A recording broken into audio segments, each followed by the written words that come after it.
ብዙ ዲስክሪሚኔሽን ባይኖር በብሔር የተነሳ እውነት አንድ ኢትዮጵያን በአንድ ፍቅር ማስ ከፈለጉ ኦሮሞ ሆነች፣ ትግሬ ሆነች፣ አማራ ሆነች፣ ጉራጌ ሆነች ትግሬ ሆና ፈልጋ አይደለም ተወለደች አይደል? አላህ ነው ፈጠራት ሁላችን እከሌና ከምትሉ በቃ በብሔሯ ውደዷ፣ ብሔሯንም እሷንም ውደዷ፣ እኔንም እንደዛ ሁሉንም እውነት አንድ ማረግ ከፈለገ ለኢትዮጵያ ሕዝብ መልእክትሽ ምንድነው?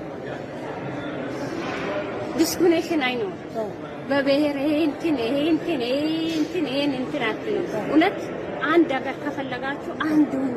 ምንም ይሁን በቃ ኦሮሞ ከሆነ ኦሮሞ በኦሮሞነቱ ውደዱ። ከለኔ ጥሩ ስለሆንኩ ሲፈል ጥሩ ነው በቃ ኦሮሞ በሆነ ተቀበሉ። ትግሬም ከሆነ በትግሬ በሆነ ከነ ትግሯ ተቀበላሉ። አንዱን ነገር እያጠባችሁ ግማሽ መቀበል ከነ ምናምን አይባልም።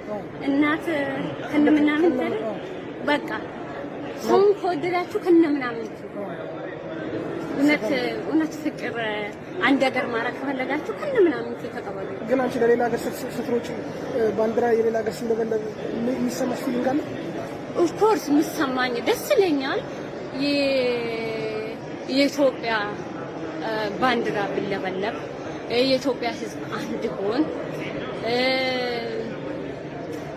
ግን አንዳንዴ ደግሞ ብሽቅ ያረኝ የሚሰራ ስራ የሚጠላ የሚወራ ወሬ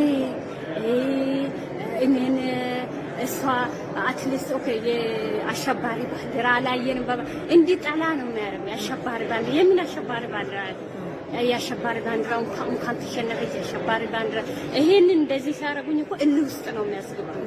እውነት ሀገር ከወደድክ እንደዚህ ትላለህ፣ የአሸባሪ ባንዲራ ትላለህ።